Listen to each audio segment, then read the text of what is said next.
सत श्री अकाल। तुसी वेख रहे हो CPC TV।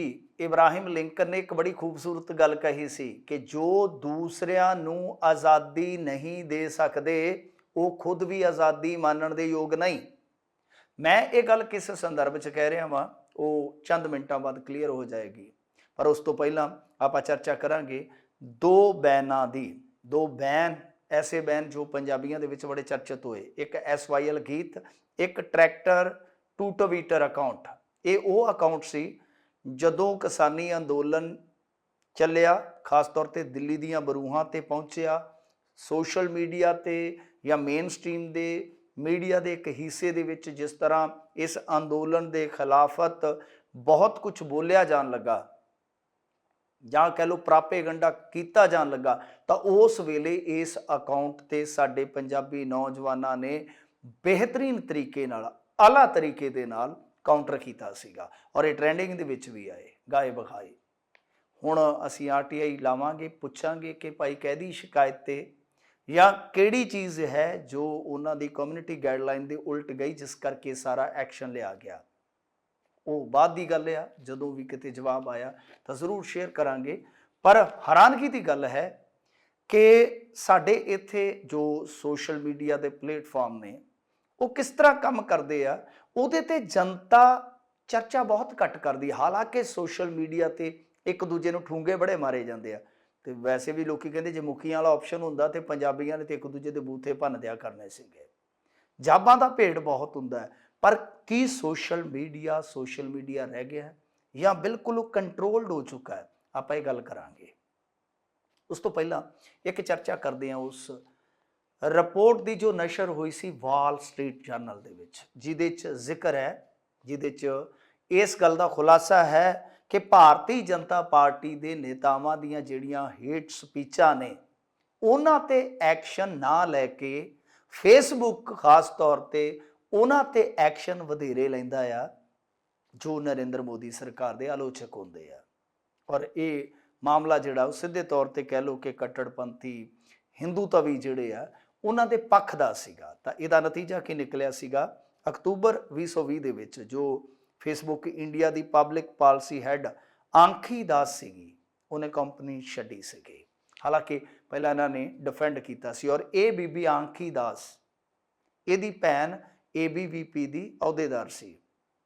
और जदों MJ अकबर के खिलाफ मी टू मूवमेंट चली तो कमाल की गल है कि आंखी दास ने MJ अकबर के उल्ट जो RSS के एक बहुत वड्डे आगू सी हाउस बोले उन्हां दा आर्टिकल शेयर कर दिता सीगा। तां तुसीं समझ सकते हो कि सारा चल की रहा सी ते चल किदां रहा सीगा। जे इस तो इलावा तुसीं होर चीज़ां देखोगे तो आंखी दास का तो मसला जिहड़ा बहुत छोटा लगता मैनूं हाल की घड़ी, क्योंकि इहदे विच साफ हो गया सीगा और उस तो पहला ही साफ हो गया सीगा कि मामला जिहड़ा वो विचारधारा या पक्षपात जो किया जाता है किसी भी अहुदेदार की सोच के द्वारा वो साफ है। पर सब तो वड्डी गल ये कि मैं एक बारी एक स्क्रीन शॉट जिहड़ा सीगा लिया, वो स्क्रीन शॉट मैं तुहानूं दिखावांगा भी, मेरे टैलीफोन दे विच हाले भी हैगा।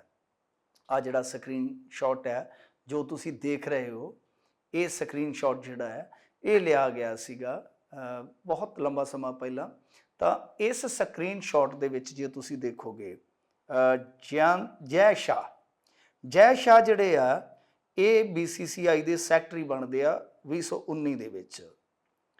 ये जिहड़ा मतलब कि लिंक है जां कह लो स्क्रीन शॉट इहदा बनाया होया है, ये हैगा रात नहीं सवेर के 10:54 का तारीख हैगी है नवंबर 6, 2019।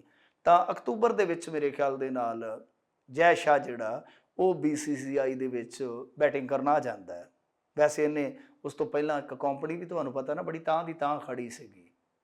पुत्र किहदा है दस्सण की जरूरत नहीं है, तरक्की किस तरह हुई दस्सण की जरूरत नहीं।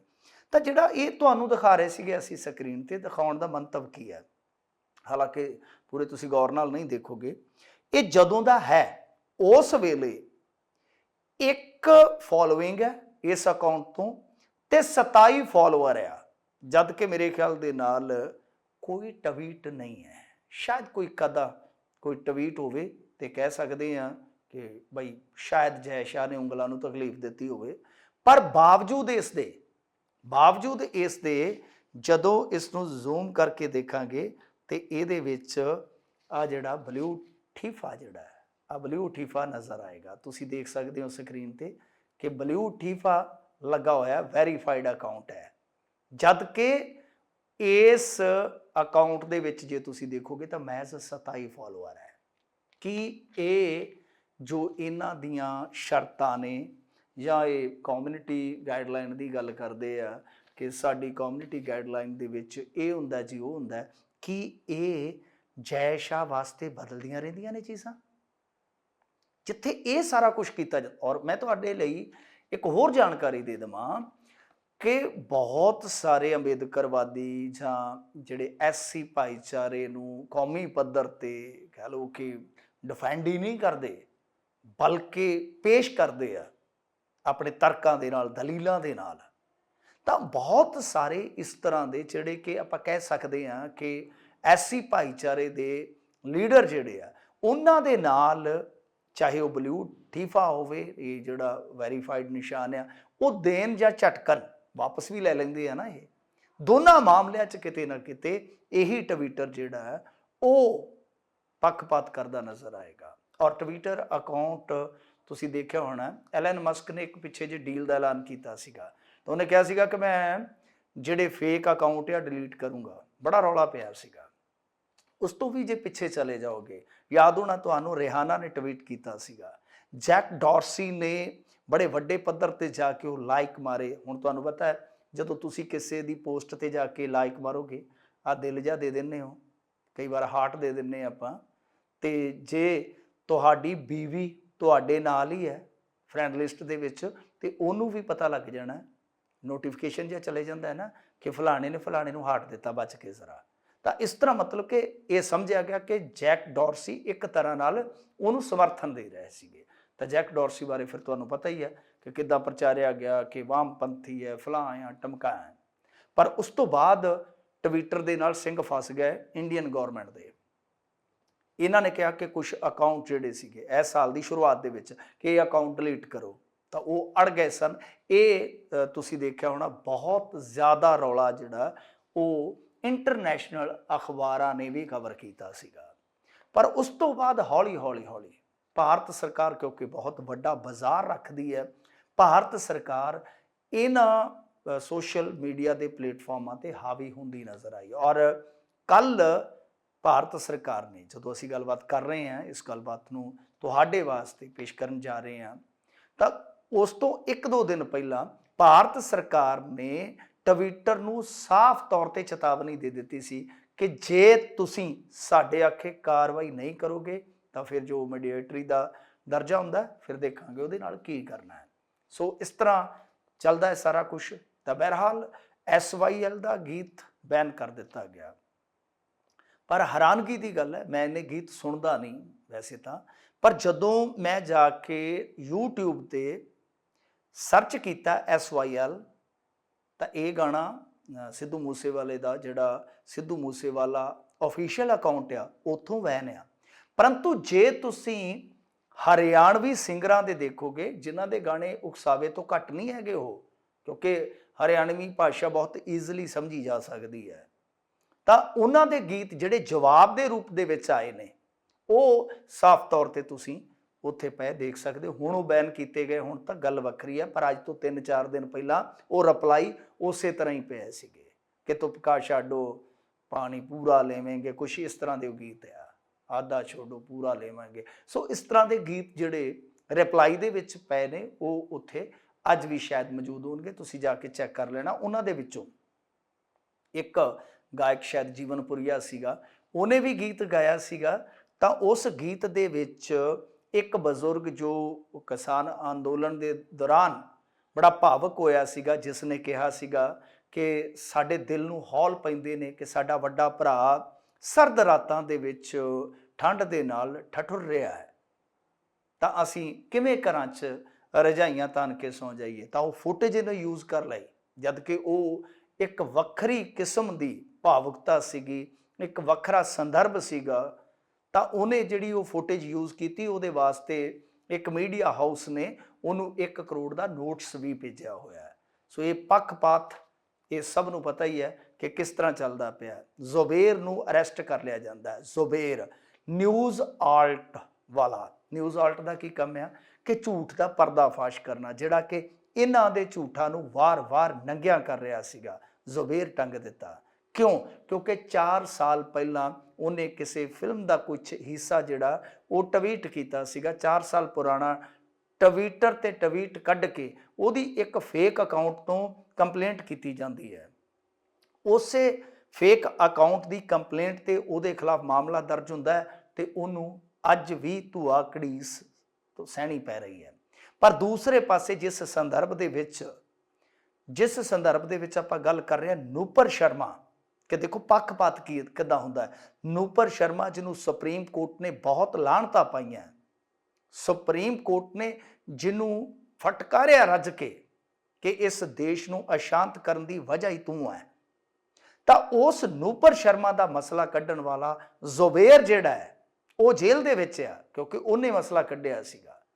ਤਾਂ ਉਹ ਜੇਲ੍ਹ ਦੇ ਵਿੱਚ ਆ। ਨੂਪਰ ਸ਼ਰਮਾ ਨੂੰ ਫਟਕਾਰਾਂ ਲਾਹਣਤਾਂ ਤੇ ਬੇਸ਼ੱਕ ਡੇ 1 ਤੋਂ ਪੈ ਰਹੀਆਂ, ਪਰ ਹਾਲੇ ਵੀ ਜੇਲ੍ਹ ਜਾਣ ਤੋਂ ਬਚੀ ਹੋਈ ਹੈ, ਜਿਹਦੇ ਕਰਕੇ ਉਦੈਪੁਰ ਦੇ ਵਿੱਚ ਬੜਾ ਮੈਂ ਕਹੂੰਗਾ ਕਿ ਜ਼ਾਲਮਾਨਾ ਤਰੀਕਾ ਵਰਤਦਿਆਂ 2 ਮੁਸਲਮਾਨ ਨੌਜਵਾਨਾਂ ਨੇ ਇੱਕ ਹਿੰਦੂ ਦਰਜੀ ਦਾ ਗਲਾ ਰੇਤ ਦਿੱਤਾ, ਜਿਹਦੀ ਗਲਤ ਟਿੱਪਣੀ ਕਰਕੇ ਮਾਹੌਲ ਕਤਲੋਗਾਰਤ ਤੱਕ ਚਲੇ ਗਿਆ ਸੀ। ਕਦੇ ਵੀ ਕਤਲੋਗਾਰਤ ਨੂੰ ਜਸਟੀਫਾਈਡ ਨਹੀਂ ਕਰ ਸਕਦੇ, ਪਰ ਨੂਪਰ ਸ਼ਰਮਾ ਜੇਲ੍ਹ ਤੋਂ ਬਾਹਰ ਆ, ਤਾਂ ਇਹ ਆਪਣੇ ਆਪ ਦੇ ਵਿੱਚ ਬਹੁਤ ਵੱਡਾ ਸਵਾਲ ਆ।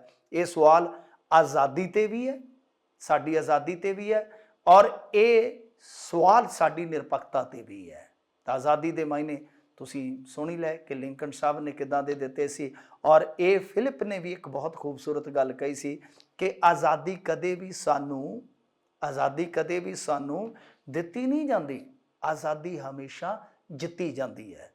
ਤਾਂ ਇਸ ਦੇਸ਼ ਦੇ ਲੋਕ ਜਿਸ ਦਿਸ਼ਾ ਵੱਲ ਜਾ ਰਹੇ ਆ, ਉੱਥੋਂ ਆਜ਼ਾਦੀ ਜਿੱਤਣੀ ਥੋੜੀ ਔਖੀ ਲੱਗਦੀ ਹੈ, ਪਰ ਜਿੱਦਾਂ ਲੋਕ ਜਾਗ ਰਹੇ ਆ, ਅਸੰਭਵ ਵੀ ਕੁਛ ਨਹੀਂ ਹੈ ਜੀ। ਤੇ ਅੱਗੇ ਆਪਾਂ ਗੱਲ ਕਰ ਲਈਏ ਹੁਣ ਪੰਜਾਬ ਦੀ। ਜਾਂਦੇ ਜਾਂਦੇ ਵਾਈਟ ਪੇਪਰ ਆ ਗਿਆ, ਤੁਸੀਂ ਦੇਖਿਆ ਹੋਣਾ।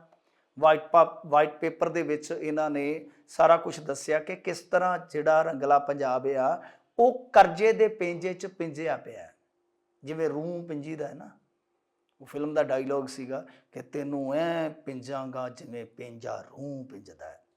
ਤਾਂ ਉਹ ਸਾਰਾ ਕੁਝ ਸਾਡੇ ਸਾਹਮਣੇ ਆ। ਇੱਕ ਕੈਗ ਦੀ ਰਿਪੋਰਟ ਆਈ ਆ ਇਹਨਾਂ ਦਿਨਾਂ ਦੇ ਵਿੱਚ, ਸ਼ਾਇਦ ਇਹਨਾਂ ਨੇ ਕੈਗ ਦੀ ਰਿਪੋਰਟ ਦੇ ਵਿੱਚੋਂ ਹੀ ਆંકੜੇ ਲੈ ਲਏ ਹੋਣ ਵਾਈਟ ਪੇਪਰ ਦੇ, ਕਿਉਂਕਿ ਜਦੋਂ ਇਹਨਾਂ ਨੇ ਸਦਨ ਦੀ ਕਾਰਵਾਈ ਆਰੰਭ ਦਿੱਤੀ ਹੈ, ਸੈਸ਼ਨ ਆਰੰਭ ਦਿੱਤਾ, ਉਸੇ ਦਰਮਿਆਨ ਹੀ ਕੈਗ ਦੀ ਰਿਪੋਰਟ ਜਿਹੜੀ ਟੇਬਲ ਹੋਣੀ ਸੀ, ਤਾਂ ਉਸੇ ਦਰਮਿਆਨ ਇਹਨਾਂ ਨੇ ਐਲਾਨ ਕਰ ਦਿੱਤਾ ਕਿ ਵਾਈਟ ਪੇਪਰ ਲਿਆਵਾਂਗੇ। ਤਾਂ ਕੁਝ ਘੰਟਿਆਂ ਬਾਅਦ ਵਾਈਟ ਪੇਪਰ ਆ ਜਾਂਦਾ। ਤਾਂ ਵਾਈਟ ਪੇਪਰ ਮੇਰਾ ਮੰਨਣਾ ਹੈ ਕਿ ਕੈਗ ਦੀ ਰਿਪੋਰਟ 'ਚੋਂ ਲਿਆ ਗਿਆ, ਕਿਉਂਕਿ ਕੈਗ ਦੀ ਰਿਪੋਰਟ ਦੇ ਅੰਕੜੇ ਮੇਰੇ ਕੋਲ ਨੇ। ਉਹ ਦੱਸਦੇ ਆ ਕੈਗ ਵਾਲੇ, ਕੈਗ ਦਾ ਸਾਰਿਆਂ ਨੂੰ ਪਤਾ ਹੈ ਨਾ ਕਿ ਕੰਟਰੋਲਰ ਆਡੀਟਰ ਜਨਰਲ, ਇਸ ਕੈਗ ਨੇ ਬੜਾ ਸਿਆਪਾ ਪਾਇਆ ਸੀਗਾ UPA ਗੌਰਮੈਂਟ ਨੂੰ। ਤਾਂ ਕੈਗ ਦੀ ਜਿਹੜੀ ਰਿਪੋਰਟ ਟੇਬਲ ਹੋਈ ਹੈ, ਤਾਂ ਇਹਨਾਂ ਨੇ ਜੋ ਦੱਸਿਆ ਵਾ ਕਿ ਸਾਡਾ ਜਿਹੜਾ ਫਾਈਨੈਂਸ਼ੀਅਲ ਈਅਰ ਹੈ 2020-21, ਇਹਦੇ ਵਿੱਚ ਸਾਡਾ ਜਿਹੜਾ ਡੈਪਟ ਜਿਹਨੂੰ ਆਪਾਂ ਕਰਜ਼ਾ ਕਹਿੰਦੇ ਆ 2,49,673 ਕਰੋੜ ਆ। 2,49,673 ਕਰੋੜ ਮਤਲਬ 47.13% GSDP ਦਾ। GSDP ਕੀ ਹੁੰਦਾ ਹੈ? ਸਾਡੇ ਦੇਸ਼ ਦੀ ਹੁੰਦੀ ਹੈ GDP। ਤਾਂ ਇਸੇ ਤਰ੍ਹਾਂ ਹੁਣ ਸਾਰੇ ਦੇਸ਼ ਦੀ GDP ਬਣੇਗੀ ਕਿਵੇਂ? ਜੇ ਸਟੇਟਾਂ ਦੀ GSDP ਹੋਏਗੀ, ਤਾਂ ਜੋ ਸਟੇਟਾਂ ਦੀ ਟੋਟਲ ਪੈਦਾਵਾਰ ਹੁੰਦੀ ਹੈ ਉਹ ਦੇਸ਼ ਦੀ GDP ਬਣ ਜਾਂਦੀ ਹੈ। ਤਾਂ ਮਤਲਬ ਜੋ ਸਾਡਾ ਉਤਪਾਦਨ ਹੈ, ਫਰਜ਼ ਕਰੋ ਸਾਡਾ ਉਤਪਾਦਨ ਮਤਲਬ ਕਿ ਸਾਰੇ ਸੈਕਟਰਾਂ ਦਾ ਸਾਡਾ ਉਤਪਾਦਨ ਬਣ ਗਿਆ ਸ਼ਾਮ ਨੂੰ 100 ਰੁਪਈਆ। 100 ਰੁਪਈਏ ਚੋਂ ਅਸੀਂ 47 ਰੁਪਈਏ 13 ਪੈਸਾ ਕਰਜ਼ਾ ਚੁੱਕਿਆ ਹੋਇਆ ਹੈ। ਸਿੰਪਲ ਸ਼ਬਦਾਂ ਦੇ ਵਿੱਚ ਜੇ ਆਪਾਂ ਇਸ ਨੂੰ ਸਮਝਣਾ ਹੋਵੇ ਕਿ ਜਿੰਨਾ ਟੋਟਲ ਅਸੀਂ ਪੈਦਾ ਕਰਦੇ ਹਾਂ ਉਹਦਾ ਤਕਰੀਬਨ ਅੱਧ ਅਸੀਂ ਕਰਜ਼ਾ ਚੁੱਕੀ ਬੈਠੇ ਹਾਂ। ਸੋ ਆਹ ਹੈ ਕਹਾਣੀ। ਇਹ ਕਿਸ ਤਰ੍ਹਾਂ ਵਧੀ ਆ। 16-17 ਦੇ ਵਿੱਚ ਸਾਡਾ ਜਿਹੜਾ ਕਰਜ਼ਾ ਸੀਗਾ 1,82,526 ਕਰੋੜ। ਵਾਂਸੀ ਅਗੇਨ ਮੈਂ ਦੱਸ ਦੇਵਾਂ ਕੈਗ ਦੀ ਰਿਪੋਰਟ ਆ 1,82,526 ਕਰੋੜ ਜਿਹੜਾ 2016-17 ਚ ਕਰਜ਼ਾ ਸੀਗਾ ਉਹ ਕਾਂਗਰਸ ਸਰਕਾਰ ਜਦੋਂ ਚੱਲ ਰਹੀ ਸੀਗੀ, ਚੰਨੀ ਹੋਰੀ ਚੰਨ ਬਣ ਕੇ ਚਮਕ ਰਹੇ ਸਨ ਉਸ ਸਰਕਾਰ ਦੇ ਵਿੱਚ, ਕੈਪਟਨ ਹੋਰੀ ਜਾਮ ਛਲਕਾਏ ਜਾ, ਸ਼ਾਮ ਰੰਗੀਨ ਬਣਾਏ ਜਾ, ਇਸ ਤਰ੍ਹਾਂ ਦੀ ਇੱਕ ਸਰਕਾਰ ਚਲਾ ਰਹੇ ਸੀਗੇ। ਤਾਂ 2020-21 ਦੇ ਵਿੱਚ ਇਹੀ ਜਿਹੜਾ ਕਰਜ਼ਾ 1,82,526 ਕਰੋੜ ਤੋਂ ਇਹ ਪਹੁੰਚ ਜਾਂਦਾ 2,49,673 ਕਰੋੜ ਤੇ। ਮਤਲਬ ਕਿ ਬਹੁਤ ਹੀ ਵੱਡੀ ਸ਼ਾਲ, ਬਹੁਤ ਵੱਡੀ ਸ਼ਾਲ ਕਰਜ਼ੇ ਦੀ। ਸੋ ਇੱਕ ਹੋਰ ਰਿਪੋਰਟ ਦਾ ਜ਼ਿਕਰ ਕਰ ਦੇਵਾਂ ਮੈਂ, ਵਾਈਟ ਪੇਪਰ ਵੀ ਹੋ ਗਿਆ, ਕੈਗ ਵੀ ਹੋ ਗਿਆ, ਤਾਂ ਹੁਣ RBI ਕਿਉਂ ਪਿੱਛੇ ਰਹਿ ਜਾਵੇ। RBI ਦੀ ਰਿਪੋਰਟ ਆਈ ਹੈ ਪੰਜਾਬੀ ਔਰ ਭੋਲੇ ਪੰਜਾਬੀ। RBI ਦੀ ਜਿਹੜੀ ਰਿਪੋਰਟ ਆ ਉਹਦਾ ਸਰਲੇਖ ਹੈ 5 states need to take steps to stabilize debt levels। RBI stabilize ਮਤਲਬ ਜਿੰਨਾ ਕੋ ਆਪਾਂ ਨੂੰ ਸਮਝ ਆਉਂਦਾ ਹੈ ਕਿ 5 ਰਾਜਾਂ ਨੂੰ ਜ਼ਰੂਰਤ ਹੈ ਕਿ ਆਪਣਾ ਜਿਹੜਾ ਕਰਜ਼ੇ ਦਾ ਲੈਵਲ ਆ ਉਹਨੂੰ ਸਟੈਬਲਾਈਜ਼ ਕਰਨਾ, ਉਹਨੂੰ ਇੱਕ ਐਸੇ ਥਾਂ ਤੇ ਲੈ ਕੇ ਜਾਣ ਜਿੱਥੇ ਉਹ ਹੋਰ ਆਰਥਿਕ ਸੰਕਟ 'ਚ ਨਾ ਫਸ ਜਾਣ। ਇਹ ਜਿਹੜੇ 5 ਸਟੇਟ ਨੇ, ਔਖਾ ਜਿਹਾ ਸ਼ਬਦ ਹੈ ਵੈਸੇ ਮੇਰੇ ਵਾਸਤੇ, ਅੰਗਰੇਜ਼ੀ ਔਖੀ ਆ, ਜਿਹੜੇ 5 ਸਟੇਟ ਨੇ ਨਾ, ਟੌਪ 'ਚੋਂ ਪੰਜਾਬ ਆ ਆਪਣਾ ਸਭ ਤੋਂ ਜ਼ਿਆਦਾ। ਮਤਲਬ ਜਿਵੇਂ ਮੈਂ ਤੁਹਾਨੂੰ ਦੱਸਿਆ ਕਿ GSDP ਦਾ ਜਿਹੜਾ ਕਰਜ਼ਾ ਅਸੀਂ ਚੁੱਕਿਆ ਹੋਇਆ ਨੰਬਰ 1 ਤੇ ਆ ਅਸੀਂ, ਔਰ ਕੈਗ ਵੀ ਭਵਿੱਖਬਾਣੀ ਕਰਦਾ ਹੈ ਕਿ ਸਾਡਾ ਇਹ 26-27 ਤੱਕ ਇਸੇ ਤਰ੍ਹਾਂ ਹੀ ਜਾਏਗਾ, ਮਤਲਬ ਕਿ ਆਲਮੋਸਟ 45% ਤੱਕ। ਤੇ ਉਧਰ ਚੀਮਾ ਸਾਹਿਬ ਤੁਹਾਨੂੰ ਪਤਾ ਹੈ ਥੋੜੀ ਬਹੁਤੀ ਸ਼ੈਰੋ ਸ਼ਾਇਰੀ ਕਰਕੇ ਬਜਟ ਪੇਸ਼ ਕਰ ਗਏ ਨੇ। ਨਾਲ ਉਹਨਾਂ ਨੇ ਕਿਹਾ ਕਿ ਸਾਡੇ ਕੋਲ ਦੇਖੋ ਵੈਸੇ ਤੇ ਖੁੱਲ੍ਹ ਹੈਗੀ 55,000 ਕਰੋੜ ਕਰਜ਼ਾ ਚੁੱਕਣ ਦੀ, ਮਾਫ ਕਰਨਾ, ਉਹ ਕਹਿ ਰਹੇ ਨੇ ਕਿ ਸਾਡੇ ਕੋਲ ਖੁੱਲ੍ਹ ਤੇ ਹੈਗੀ ਇਸ ਸਾਲ 55,000 ਕਰੋੜ ਤੱਕ ਆਪਾਂ ਕਰਜ਼ਾ ਲੈ ਸਕਦੇ ਹਾਂ, ਤੇ ਪਰ ਅਸੀਂ ਇੱਦਾਂ ਕਰਾਂਗੇ ਨਹੀਂ, ਅਸੀਂ 35,000 ਕਰੋੜ ਬੋਰੋ ਕਰਾਂਗੇ, 35,000 ਕਰੋੜ ਬੋਰੋ ਕਰਾਂਗੇ। ਹਾਲਾਂਕਿ ਇੱਕ ਛੋਟਾ ਜਿਹਾ ਕਰਜ਼ਾ ਇਹਨਾਂ ਨੂੰ ਹੋਰ ਵੀ ਮਿਲ ਸਕਦਾ ਕਿਉਂਕਿ ਬੋਰਿੰਗ ਸੀਲਿੰਗ ਜਿਹੜੀ ਸੀਗੀ ਉਹ ਇਹਨਾਂ ਨੂੰ ਸ਼ਰਤ ਹਟਾ ਕੇ ਥੋੜ੍ਹਾ ਜਿਹਾ ਕਹਿ ਲਓ ਕਿ 4,000 ਕਰੋੜ ਦਾ ਕਰਜ਼ਾ ਬਿਨਾਂ ਵਿਆਜ ਤੋਂ ਦਵਾਏਗਾ 50 ਸਾਲ ਵਾਸਤੇ, ਲੰਮੇ ਸਮੇਂ ਵਾਸਤੇ ਉਹ ਕਰਜ਼ਾ ਹੈ। ਤਾਂ ਬਈ ਇਹਨਾਂ ਨੇ ਸੰਕੇਤ ਦੇ ਦਿੱਤਾ ਹੈ ਕਿ ਕਰਜ਼ਾ ਹਾਲ ਦੀ ਘੜੀ ਸਾਨੂੰ ਚੁੱਕਣਾ ਹੀ ਪਏਗਾ, ਉਹਦਾ ਕੋਈ ਵੀ ਦੂਸਰਾ ਬਦਲ ਹੈ ਹੀ ਨਹੀਂ ਹੈ। ਹੋਏਗਾ ਵੀ ਕਿਵੇਂ? ਫਰਜ਼ ਕਰੋ ਤੁਹਾਡੇ ਘਰ ਦੀ ਆਮਦਨ 5,000 ਹੈ ਤੇ ਖਰਚਾ ਤੁਹਾਡਾ ਪੂਰੇ ਘਰ ਦਾ 7,000 ਹੈ, ਹੁਣ 2,000 ਕਿੱਥੋਂ ਲਿਆਓਗੇ? ਜਾਂ ਤਾਂ ਰਿਸ਼ਤੇਦਾਰ ਤੋਂ ਮੰਗ ਲਿਓ, ਜਾਂ ਜ਼ਮੀਨ ਗਹਿਣੇ ਰੱਖ ਕੇ, ਜਾਂ ਕਾਂਟੇ ਗਹਿਣੇ ਰੱਖ ਕੇ ਕਿਸੇ ਤੋਂ ਲੋਨ ਲਿਓ, ਜਾਂ ਫਿਰ ਚੋਰੀ ਚਕਾਰੀ ਕਰ ਲਓ। ਸਰਕਾਰਾਂ ਕੁਛ ਨਹੀਂ ਕਰ ਸਕਦੀਆਂ ਸਿਵਾਏ ਬੋਰੋ ਕਰਨ ਤੋਂ। ਤਾਂ ਉਹ ਜਿਹੜਾ ਖੱਪਾ ਹੈ ਉਹ ਇਸੇ ਤਰ੍ਹਾਂ ਹੀ ਪੂਰਿਆ ਜਾਏਗਾ। ਤੋ ਜਿਹੜੇ ਵਿੱਤ ਮੰਤਰੀ ਆ ਉਹ ਸਾਫ਼ ਤੇ ਸਪਸ਼ਟ ਕਹਿ ਰਹੇ ਆ ਕਿ ਬਾਈ ਇਹ ਅਸੀਂ ਕਰਜ਼ਾ ਜਿਹੜਾ 35,000 ਕਰੋੜ ਦਾ ਲਵਾਂਗੇ। ਹਾਲਾਂਕਿ ਇਹ ਕਹਿੰਦੇ ਆ ਕਿ 36,000 ਕਰੋੜ ਰੁਪਈਆ ਅਸੀਂ ਲਾ ਵੀ ਦੇਵਾਂਗੇ। ਵੈਸੇ ਕਰਜ਼ੇ ਦੀ ਲੋੜ ਪੈਂਦੀ ਹੀ ਰਹਿਣੀ ਹੈ ਇਹਨਾਂ ਨੂੰ। ਜਿਵੇਂ ਸੰਧਵਾ ਸਾਹਿਬ ਨੇ ਉੱਥੇ ਸ਼ੇਅਰ ਮਾਰੇ ਸਦਨ ਦੇ ਵਿੱਚ, ਚੀਮਾ ਸਾਹਿਬ ਨੇ ਵੀ ਸ਼ੇਅਰ ਉੱਥੇ ਮਾਰੇ। ਮੈਂ ਤਾਂ ਇਹਨਾਂ ਨੂੰ ਸਲਾਹ ਦਿੱਤੀ ਸੀ ਕਿ ਜੋ ਬੇਰੁਜ਼ਗਾਰ ਗਾਲਬ ਆ ਉਹਨੂੰ ਰਾਜ ਕਵੀ ਵਜੋਂ ਹੀ ਰੱਖ ਲਓ, ਇੱਕ ਤੇ ਉਹ ਸ਼ੇਅਰ ਸੁਣਾ ਦੇ ਕਰੇਗਾ ਤੇ ਦੂਸਰਾ ਲਿਸ਼ਕਵਾਂ ਜਿਹਾ ਕੋਟ ਪਾ ਕੇ ਕਰਜ਼ਾ ਮੰਗਣ ਚੜਿਆ ਰਿਹਾ ਕਰੇਗਾ। ਕਿਉਂਕਿ ਹਾਲ ਦੀ ਘੜੀ ਇਹੋ ਰਹਿਣਾ, ਕਿਉਂਕਿ ਤੁਸੀਂ ਮੁਫਤਖੋਰੀਆਂ ਦੇ ਬੜੇ ਵਾਅਦੇ ਕੀਤੇ ਆ, ਜਦੋਂ ਪੂਰੇ ਕਰੋਗੇ, ਕਿਉਂਕਿ ਪੂਰੇ ਕੀਤੇ ਤੋਂ ਬਗੈਰ ਤੇ ਹੁਣ ਤੁਹਾਡੇ ਅਰਮਾਨ ਪੂਰੇ ਹੋਣੇ ਨਹੀਂ ਆ। ਤਾਂ ਪੂਰੇ ਕਰਨ ਵਾਸਤੇ ਤੁਹਾਨੂੰ 2 ਹੀ ਆਪਸ਼ਨ ਮਿਲਣਗੇ, ਜਾਂ ਤਾਂ ਆਪਣਾ ਮਾਲੀਆ ਵਧਾਓ, ਇੰਨਾ ਮਾਲੀਆ ਨਹੀਂ ਵਧਾਇਆ ਜਾ ਸਕਦਾ ਯਕਦਮ, ਤੇ ਜਾਂ ਫਿਰ ਕਰਜ਼ਾ ਲਓ। ਸੋ ਕਰਜ਼ੇ ਵਾਲਾ ਰਸਤਾ ਜਿਹੜਾ ਬੜਾ ਈਜ਼ੀ ਆ। ਤਾਂ ਜਿਹੜਾ ਸਾਡਾ GSDP ਦਾ ਕਹਿ ਰਹੇ ਹਾਂ ਕਿ ਕਰਜ਼ੇ ਦਾ ਅੰਕੜਾ 46% ਆ, ਇਹਦੇ ਬਾਰੇ ਮੈਂ ਤੁਹਾਨੂੰ ਦੱਸ ਦੇਵਾਂ ਕਿ ਇੱਕ ਵਾਰੀ ਕੇਂਦਰ ਸਰਕਾਰ ਨੇ ਇੱਕ ਕਮੇਟੀ ਬਣਾਈ ਸੀ, ਉਹਦਾ ਨਾਮ ਸੀ NK ਸਿੰਘ ਕਮੇਟੀ। ਤੁਸੀਂ ਗੂਗਲ ਕਰ ਲੈਣਾ। NK ਸਿੰਘ ਕਮੇਟੀ ਦਾ ਜਿਹੜਾ ਸੁਝਾਅ ਸੀ ਕਿ ਕਿਸੇ ਵੀ ਹਾਲਤ ਦੇ ਵਿੱਚ ਕਿਸੇ ਵੀ ਸਟੇਟ ਦਾ ਜਿਹੜਾ ਕਰਜ਼ਾ ਹੈ ਉਹ ਉਹਦੀ GSDP ਤੋਂ 20% ਨਹੀਂ ਜਾਣਾ ਚਾਹੀਦਾ। ਅਸੀਂ ਦੁੱਗਣੇ ਤੋਂ ਵੀ ਅਕ੍ਰੋਸ ਹੋ ਗਏ, ਅਸੀਂ ਦੁੱਗਣੇ ਤੋਂ ਵੀ ਕ੍ਰਾਸ ਹੋ ਰਹੇ ਹਾਂ। ਇਹ ਹੁਣ ਸਾਡੇ ਹੱਥ ਆ ਕਿ ਭਾਈ ਅਸੀਂ ਇਹਨਾਂ ਦੀਆਂ ਮੁਫਤਖੋਰੀਆਂ ਦੇ ਧੱਕੇ ਚੜ੍ਹ ਕੇ ਹੋਰ ਕਰਜ਼ਾ ਚੜਵਾਉਣਾ। ਵੈਸੇ ਕਹਿੰਦੇ ਹੁੰਦੇ ਆ ਕਿ ਪਿਓ ਦੀ ਪੱਗ ਵੇਚ ਕੇ ਘਿਓ ਨਹੀਂ ਖਾਈਦਾ। ਪੰਜਾਬ ਦੀ ਇਸ ਵੇਲੇ ਜੋ ਹਾਲਤ ਦੁਰਗਤ ਹੋਈ ਪਈ ਆ, ਇਸ ਤਰ੍ਹਾਂ ਲੱਗ ਰਿਹਾ ਜਿਸ ਤਰ੍ਹਾਂ RBI ਵਾਰਨ ਕਰ ਰਿਹਾ ਹੈ 5 ਸਟੇਟਾਂ ਨੂੰ, ਖਾਸ ਤੌਰ ਤੇ ਪੰਜਾਬ ਨੂੰ, ਕਿ ਜਿਹੜਾ ਬਹੁਤ ਇਸ ਵੇਲੇ ਸੈਂਸਿਟਿਵ ਹਾਲਤ ਦੇ ਵਿੱਚ ਪਹੁੰਚ ਗਿਆ ਕਰਜ਼ੇ ਦਾ। ਜੇ ਦੇਖੀਏ ਤਾਂ ਉਹ ਡੈਪਟ ਟਰੈਪ ਇੱਕ ਸ਼ਬਦ ਇਸਤੇਮਾਲ ਕਰਿਆ ਕਰਦੇ ਆ ਕਿ ਪੰਜਾਬ ਡੈਪਟ ਟਰੈਪ। ਉਹ ਕੀ ਹੁੰਦਾ ਕਿ ਕਰਜ਼ੇ ਦਾ ਜਾਲ, ਕਰਜ਼ੇ ਦਾ ਮੱਕੜ ਜਾਲ ਕੀ ਹੈ ਕਿ ਤੁਸੀਂ ਲਾਇਬਿਲਿਟੀ ਜਿਹੜੀ ਹੈ ਉਹ ਰੱਖਦੇ ਹੋ ਤਾਂ ਉਹਦਾ ਵਿਆਜ ਦੇਣਾ ਹੈ, ਕਿਸੇ ਦੇਣਦਾਰੀ ਦਾ ਤੁਸੀਂ ਵਿਆਜ ਦੇਣਾ ਹੈ। ਤੁਹਾਡੇ ਕੋਲ ਇੰਨਾ ਵੀ ਸਰਮਾਇਆ ਹੈ ਨਹੀਂ ਕਿ ਵਿਆਜ ਦੇ ਸਕੋ, ਤੁਸੀਂ ਵਿਆਜ ਵਾਸਤੇ ਵੀ ਕਰਜ਼ਾ ਚੁੱਕ ਰਹੇ ਹੋ। ਤਾਂ ਅਸੀਂ ਇੱਕ ਤਰ੍ਹਾਂ ਨਾਲ ਕਹਿ ਲਓ ਕਿ ਡੈਪਟ ਟਰੈਪ ਦੇ ਵਿੱਚ ਫਸ ਚੁੱਕੇ ਹਾਂ। ਜੇ ਅਸੀਂ ਇਕੋਨਮੀ ਨੂੰ ਨਾ ਸਮਝਿਆ, ਇਹ ਲੋਲੀਪੌਪ ਜਿਹੜੇ ਮੁਫਤਖੋਰੀ ਵਾਲੇ ਵੰਡੀ ਜਾਂਦੇ ਆ ਇਹਨਾਂ ਨੂੰ ਚੂਸਦੇ ਰਹੇ, ਤਾਂ ਇੱਕ ਦਿਨ ਐਸਾ ਚੜ੍ਹੇਗਾ ਕਿ ਜਦੋਂ ਸ੍ਰੀਲੰਕਾ ਦੀ ਜਗ੍ਹਾ ਸਾਡਾ ਨਾਂ ਭਰੇਗਾ। ਸੋ ਇਸ ਕਰਕੇ ਅਸੀਂ ਦੂਸਰਾ ਸ੍ਰੀਲੰਕਾ ਨਾ ਬਣ ਜਾਈਏ, ਉਸ ਤੋਂ ਪਹਿਲਾਂ ਸਿਰੀ ਚੁੱਕਣ ਦਾ ਵੇਲਾ ਹੈ। ਤੇ ਹੁਣ ਮੈਨੂੰ ਦਿਓ ਇਜਾਜ਼ਤ, ਮੈਨੂੰ ਸਤਿ ਸ੍ਰੀ ਅਕਾਲ ਕਹਿਣ ਦਾ ਵੇਲਾ ਹੈ। ਸਤਿ ਸ੍ਰੀ ਅਕਾਲ ਜੀ।